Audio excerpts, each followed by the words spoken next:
Il y a des décisions dans la vie que l'on prend avec le cœur, mais sans Dieu. On croit savoir, on croit voir, on croit choisir juste, et pourtant, c'est là que tout commence à s'effondrer. En silence, lentement. Dans la Bible, il y a un jeune homme. Il avait un père, une maison, une protection. Mais il a décidé qu'il n'en avait plus besoin. Il voulait vivre selon ses propres règles, ses propres désirs, ses propres choix. Il a pris sa part d'héritage et il est parti, loin du père, loin de la maison, loin de sa protection. Moi aussi, j'ai fait ce choix sans m'en rendre compte.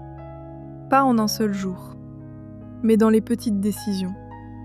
Les grandes décisions et les décisions qui changent une vie. Quand j'ai décidé de partager ma vie, je n'ai pas demandé à Dieu. Je n'ai pas cherché sa voix. Je n'ai pas attendu son orientation. J'ai regardé avec mes yeux, j'ai senti avec mon cœur, et j'ai conclu avec ma tête.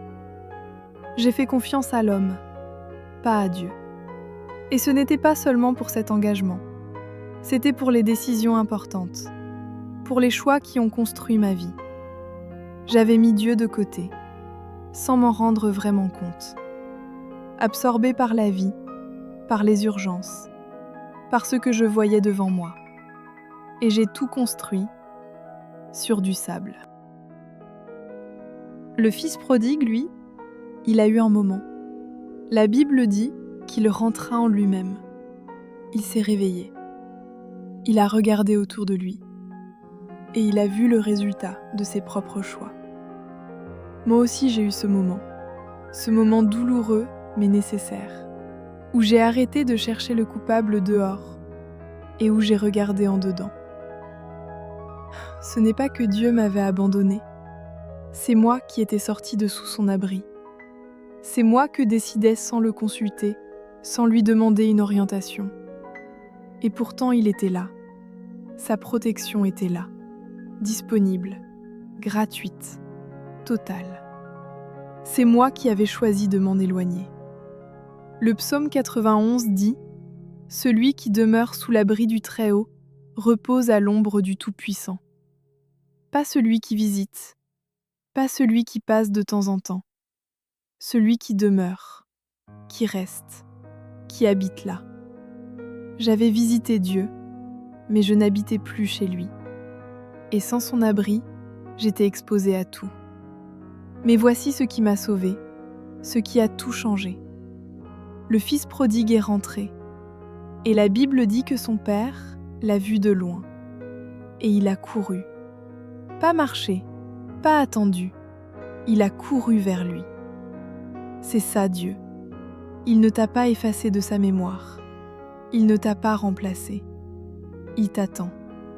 Et dès que tu fais un pas vers lui, il court vers toi. Je suis encore dans ma traversée du désert.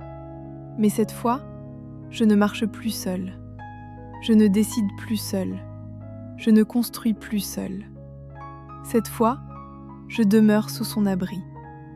Tu n'as pas besoin de tout comprendre. Tu as juste besoin de rentrer à la maison.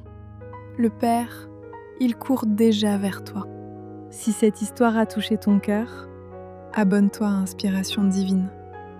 Et avant de partir, je t'invite à prier avec moi. Fermons les yeux un instant et prions ensemble.